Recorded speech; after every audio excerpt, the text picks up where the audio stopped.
The one night Chris is late, Steph. The one night he's late, I'm making with the producers. An awful night in the south of the county, lads and lassies. We'll take it, I suppose. Given the fact that we're now out of the cup, we can concentrate on a relegation battle, I suppose. But at the same time, we do miss those nights in Aviva, don't we? Those days going up to Aviva, late October, early November. Steph, we're going to get straight into it. We're not sure how long our podcast is going to last, but look, we'll see how we go, and we'll go with straight from the off, Steph. Especially after last week's match, what are we thinking? Nothing good ever happens down there, does it? Yeah, look, it's a poor performance, poor result. Look, we were sort of buoyed with the result from last week. We thought we might have just kicked on. Yeah. You can look at all the negatives, I suppose, but then in hindsight, when you look back, if you rewind 2 weeks and said to yourself, would you take a league win and forfeit the cup run, or would you rather run the cup? And I don't think there's much of a comparison. Now, that doesn't take away from us performing so badly. It's against the local rivals. After getting the bragging rights last week, we've just handed it straight back to them.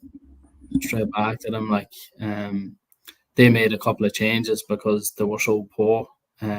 We made 2 changes because, one's enforced because Doyle's obviously injured, and then McGill had done well, so he was fully deserving of a start. And then maybe harsh on young Kenny, I suppose, but Cullen's the season pro, I suppose, and it was probably an obvious one that he comes in for Kenny, but look, it doesn't really click. I suppose it's probably a couple of big moments at the start of the game. Definitely a massive shot, and I thought it was a penalty when I watched it back. Furl and Benson in the box. Now, I don't think we called for it too much, and the linesman's. I think that's half the problem in League of Ireland sometimes. Yeah, and the linesman's looking straight at it, but when you watch it, like, the commentators thought it was a good tackle at first, and then when they watched it back, they couldn't believe it wasn't given either. So, but yeah, look, I know that probably changes the whole complexion of the game. But yeah, I don't think there's any words to describe how bad the first goal is. Like, we jump in on Heaney, and he takes it on his left and just slings the ball into the box. But it's just, or not even into the box, edge of the box, all the stuff. And it would have been interesting to see where the Drogheda player comes from, because I don't know, a bad feeling he was offside. But I actually looked at it just before, and I know he's come across Sean Keogh, and look, you can probably talk about McGill maybe not closing him down quick enough either earlier in the cross, but he does look like he's strayed from offside. Now, I don't know if it's just the angle that we're looking at, but he's definitely stepped in front of Sean Keogh, between Sean and the keeper. But there's definitely 1 or 2 hands up. Keogh's got his hand up. I think Mountney might have his hand up at right back as well. But sometimes you just call for them anyway. Like, I know, just put your hand up there. Let's see if we got caught out. But look, there's no. It's, I don't know whether it's a bit of inexperience. It's just a really, really poor mistake from the keeper. It's a bit. I don't know whether to say he looks a bit nonchalant, as he's like going to pretend he's tipping one over the bar, and then it just takes a sudden dip. But look, you always need to make sure. I'd say there's keepers up and down the country tearing their hair out.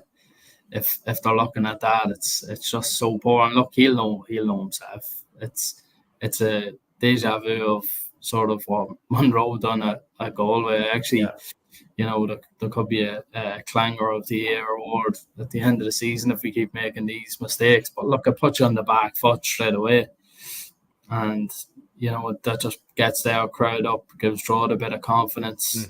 Everything, you're going against the tide then at that stage. So all the goodwill of last week sort of thrown out the window. But look, the performance from then is just so poor. I think we're very loose on the ball. We're not really.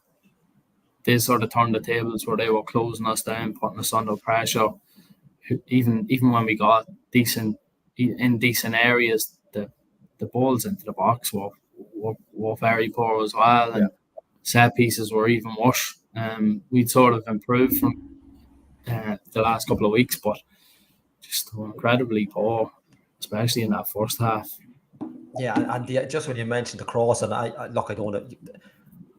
It's you're calling it. It's a team. It's a poor performance from the team tonight. But even someone like Darrell Hogan, the cross, even the commentators. Although the commentators, in my opinion, at times they were, like, I think Mark Carroll made a comment that was shocking to listen to. But look, even Darrell's crosses weren't working. I was even surprised he took the free kick towards the end as well. But like you said, Steph, from the word go, like, a goal like that to concede is going to put you in the back, but even mentally, I suppose. But like, that was the only way the goals are going to be scored tonight. When you look back, we gifted them two goals. The second one's probably worse when you look at it. Albeit there should have been a free kick probably just before. But we get into the officiating maybe in a minute or two. But just the performance itself was just, yes, you should be buoyant from last week, and I know it's the cup and it's a distraction you don't want. But I mean, like, the first hurdle, I think James Rogers up was the first time we've been knocked out of the cup since 2010. And that doesn't seem that long ago, but it's 14 years ago. So it's 14 runs at the cup and we've been knocked out the first go, and especially with like you said, the Louth Derby, local rivals. But we never looked like even when we scored the goal, we never looked like we were going to get a second one. I mean, it never felt like, right, let's get up for this. There never seemed to be something, right, where, we've got 2 or 3 minutes here, we might create something. It never seemed to be just kind of what you're looking for nearly in a league game, I suppose. For the game that was in it, for the opposition we had in the cup, I just felt we were so lackluster right across the pitch tonight. And look, we can pick out different performances and you see comments on Twitter and that, but just as a team, and look, maybe they're still bouncing from last week, I don't know, but it's a really poor way to go out of the cup. Yeah, and look, like Bows had been on a poor run, and then you look, they beat Rovers tonight. So we're going up to Dalymount on the back of losing the local derby against them lot. And then on the other hand, then you've Bows who probably have their tails up after beating Rovers and Dalymount in the cup as well. So yeah, it's not ideal going into that game. But yeah, like you go back to that second goal, we were always still in it at 1-0, and like, it's a definite free kick. I don't know how the ref sees a free kick for Drogheda there. Maybe got mixed up, but he wasn't particularly good all night, in my opinion. The referee, I know we give them tough time, like maybe over the top at different times, but that was like, there's nothing you can see where you could sort of go, maybe he gives it for this or maybe he give it for that. Like, it's clear cut. Yeah, like you said, it almost looked like he forgot which way the teams were playing. Yeah, do you know that kind of way? That's how it just looks so crazy. Like, we didn't even need to see the replay of it. Yeah, and I've seen it before where refs hold their hands up and say, "Look, I made an error there," but I don't know. But like, just for ourselves, like, we know Dennison has been kicking the ball long all game. Most of the time, he kicked it over the sideline. I thought he was playing rugby for a bit. He kicked it over the line that much, but like, we know he's going to kick it long. Like, set yourself up so the centre halves can go and attack it. I thought their starting positions, like, poor. Like, you could forgive it in the first few minutes if you didn't realise, he's just going to kick long all the time. Yeah.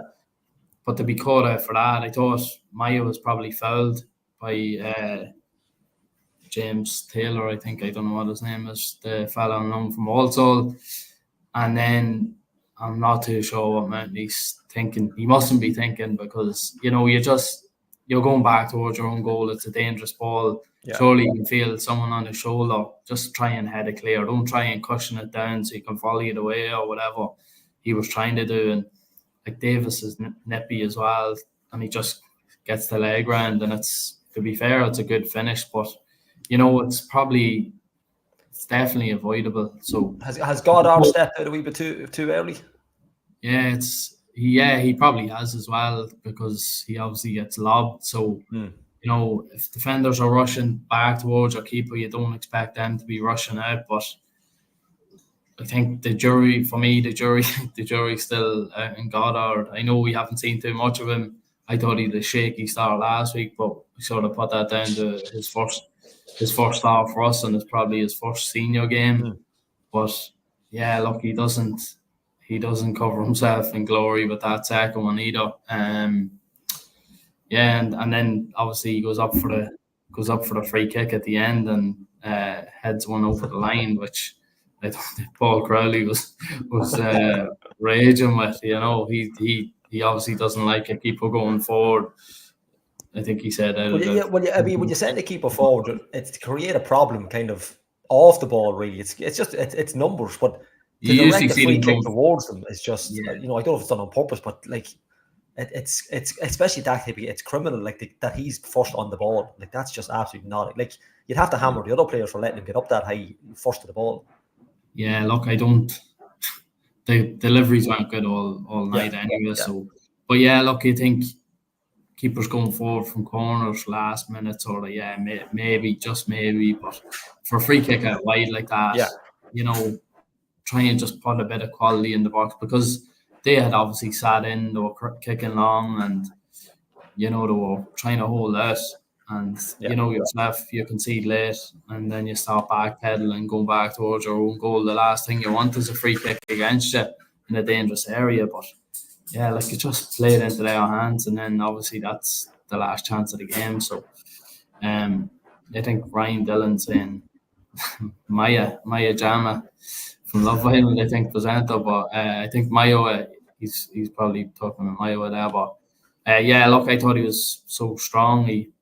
Perot, I think he bullied him, but he muscled him, and better ball player. He looked to play the whole time, and he was so strong, won every header. So look, I thought he was very good, but there's not many positives you can take from it. I suppose Faulkner getting his first goal.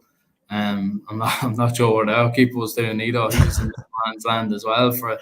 But yeah, look, it's just a big punt into the box, and Kenny nearly gets on one not too long before that. So I suppose you can look at key moments and say, could we have done this or could we have done that? But overall, when you look at the performance, we definitely didn't deserve anything out of it.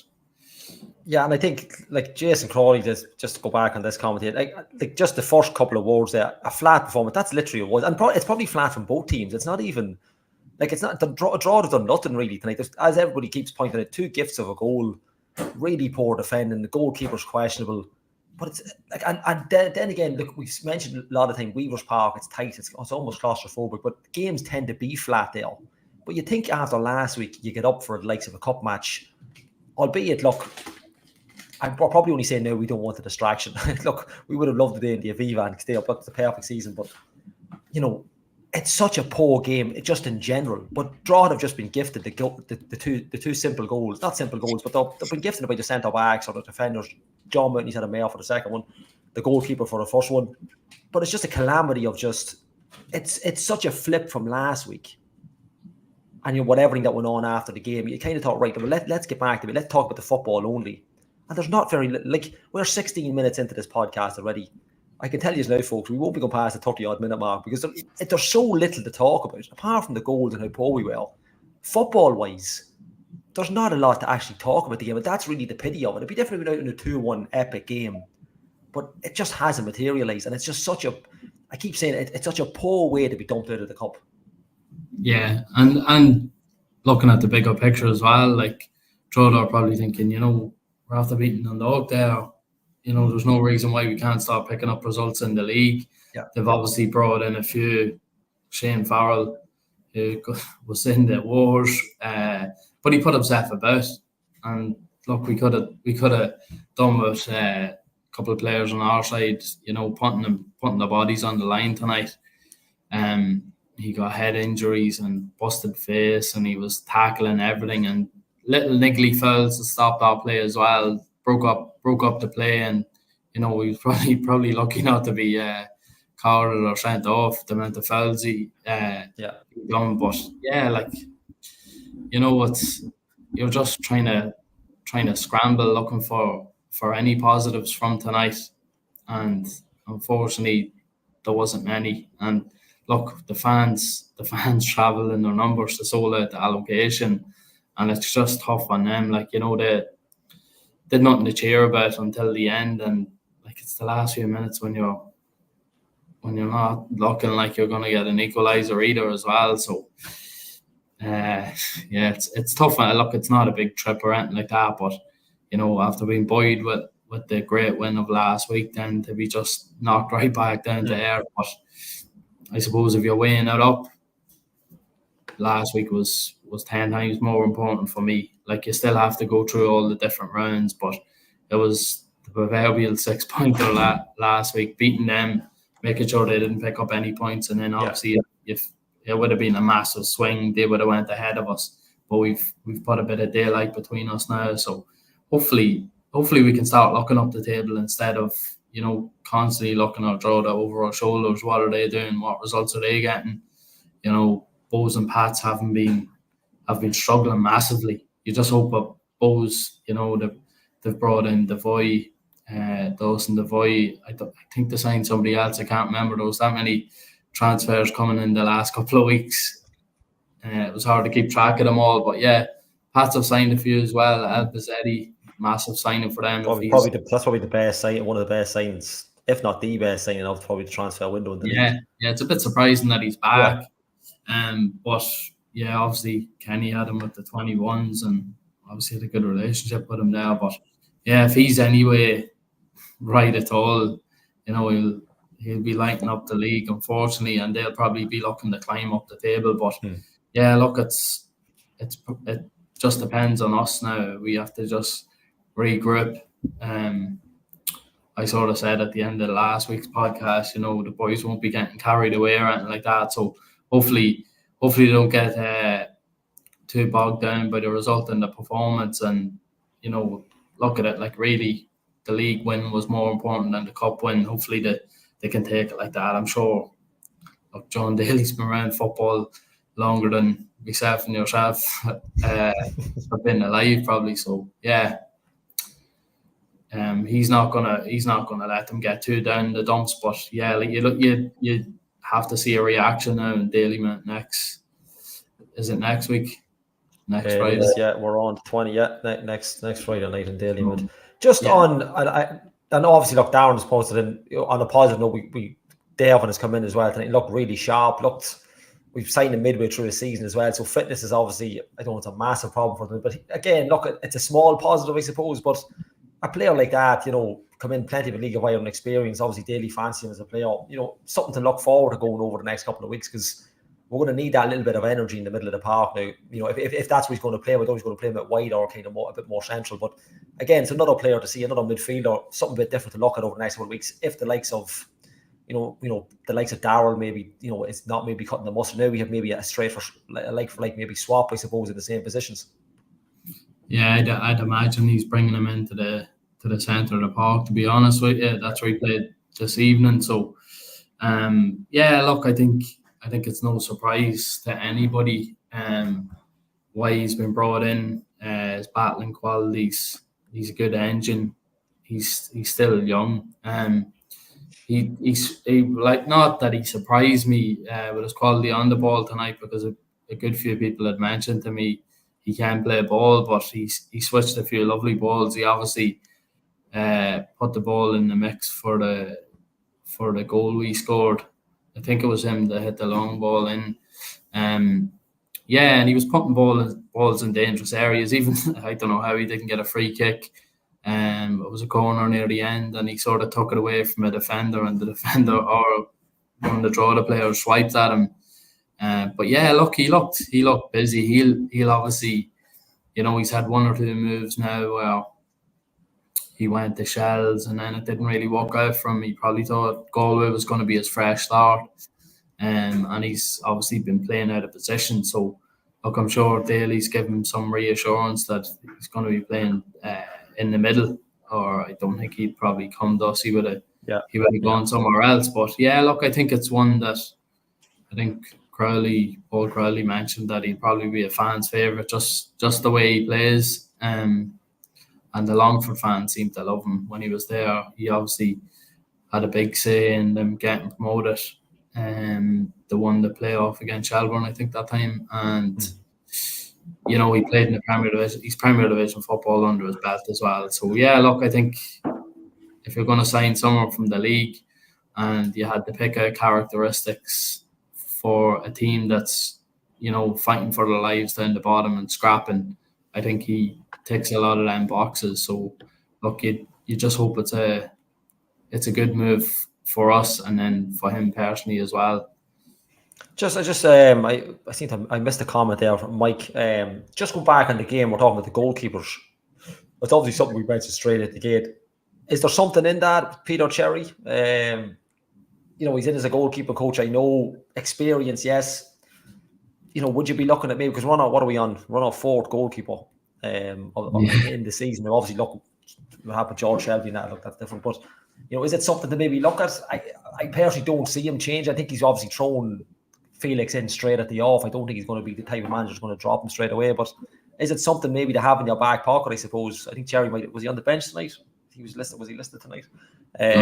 Listed tonight. Is it something? Is it something maybe to look at? Look, I think Mike's son's a good keeper underage. He plays against my Ross.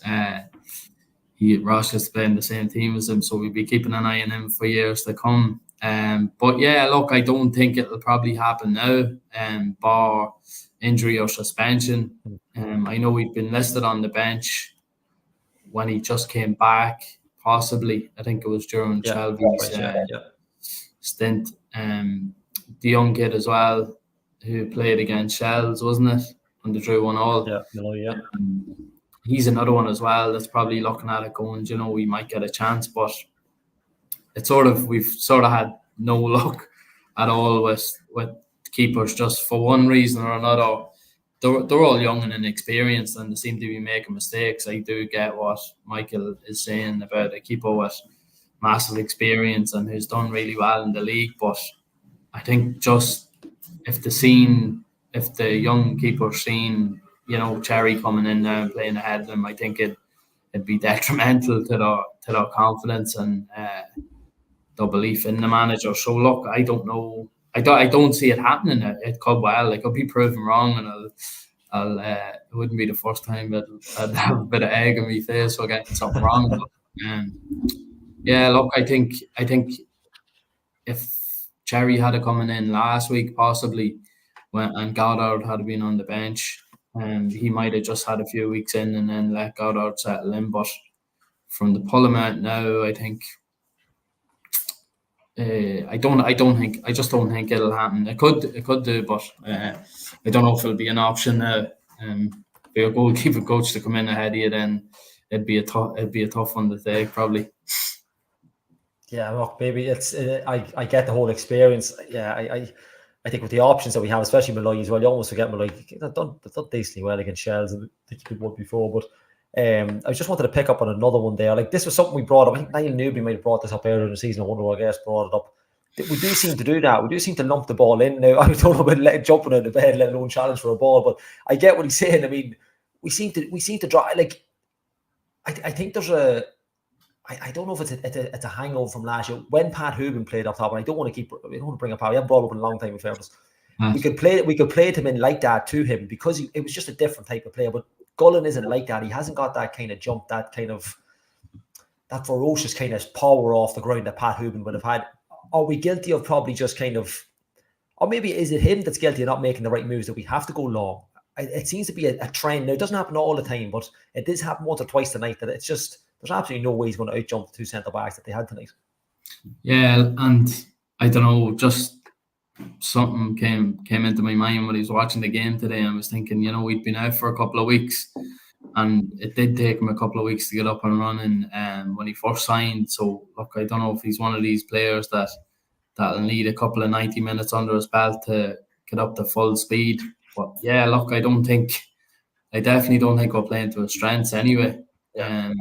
We'd seen him a lot, in the first half of the season, come and show for balls and link and play, but there seemed to be he just wasn't involved in the game tonight at all. It probably led to, it wasn't even that Drogheda were dominating or anything, but it just seemed like there was fouls or there was offsides, or he just wasn't really involved in the game. So I think probably a little bit harsh on Kenny after last week. The way he worked tirelessly. Like obviously, Gullum wasn't 100% last week, but I suppose different when you're going away from home, probably hostile environment. Young Kenny's only 18 or 19, whatever age he is.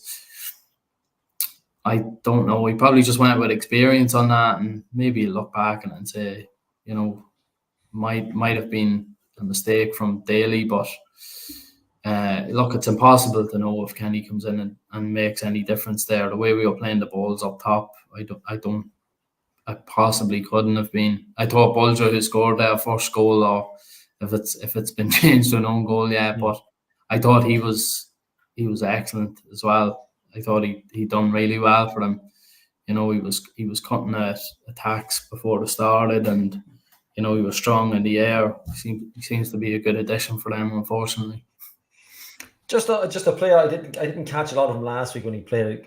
Dan Pike's come on tonight as well later on in the game. I'm not sure when did he come on and come in, but is it something that you could look at? Is this player like with the clubs he's been at and the experience he has? You got to question one of them signings. Well, has he come in to kind of, as John did, maybe thinking, right, I need another option here, or I need someone maybe to push John Mountney? And maybe after tonight, is it an option because of its Bows next week, slightly bigger pitch? Is it maybe an option to maybe start him next week, or would you just see him over the next couple of weeks gradually just coming in off the bench, maybe getting more minutes? Is it, obviously you got Mountney to also play higher up the field as well if we need it, but I don't know if he'd be come in and replace him, but is it something, would you be signing a player like Dan Pike, because he does have good pedigree over in England, to come in and just play a bit part in the season? Yeah, no, I think he'll be coming signing with us, fully thinking he'll definitely get in at some stage. But to be honest with you, neither full back really impressed too much tonight. I know, look, you could say that about the majority of the players tonight, but look, I think if either of the full backs is taken out for next week and Pike gets in, I don't think they can really have that many complaints about it.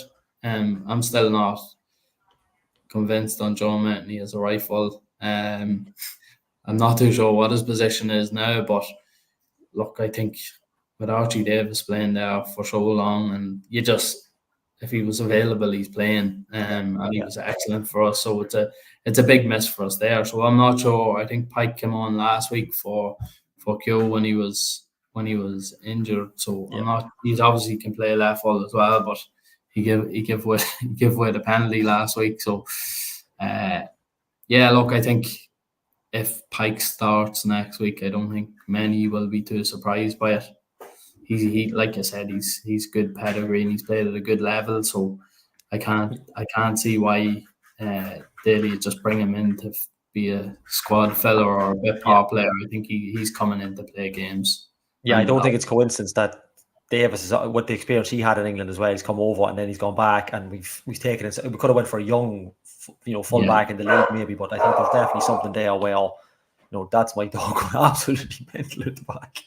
Definitely with the experience that he has. So, Steph, just quickly, obviously, it's going to be I think everybody's just in foul humour tonight, so I think it's just going to be a very quick show. But just looking to next week, we obviously mentioned Bows earlier. We got just the next 3 matches we kind of glance over really quickly, but definitely next week in particular, we've Bows, Galway, and Derry City. Now, the next 2 at home and then Derry City away. But Galway and Derry in particular, whatever, but Bows, they've obviously beat Rovers tonight. I think it finished 1-0. Somebody can correct me on that, but I think it has finished 1-0. So they'll be looking for it next week now. They'll be looking to kind of kick on, although it's a league game. We haven't got the most fantastic track record of Bows over the last couple of matches, but is it something now where John Daly has to sit these lads in, right? Like, the cup's gone, that's it. Let's get back to the bread and butter. Let's get these points on the board, because whatever happens against Bows, the next set of games are really difficult. Like Galway, no matter where you play, they're going to be a tough team. We know what happened earlier in the season with them. And then with Derry as well, who can be very hit and miss, but 2 massive games. But this Bows hurdle, you got to get over, because we seem to be a bit of and look, they've made some strange signings as well over the last couple of weeks. So it's going to be a tough game straight out the gate for them next week. Yeah, absolutely. If you're looking at momentum and stuff like that, you'd just be saying right off the cup game, just forget about it. It was a one-off, poor performance, put a line through it, and just remember that we picked up the 3 points against Drogheda in the league when it really counted.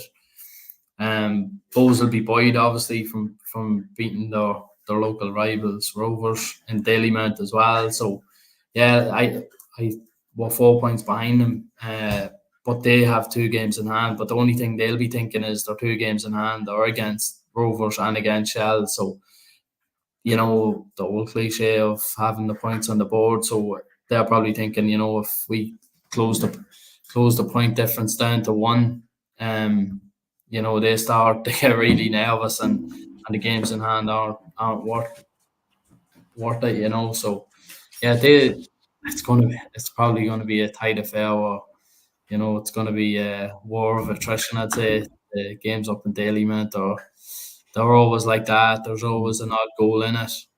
I think they beat us 1-0. Was it 1-0 earlier in the season? I'm trying to think. I think that was Barnsley and Garth, one of their first games possibly. So look, I think, bread and butter, like I said, just try and get up there and get something. Would you take a point now? I'm not too sure.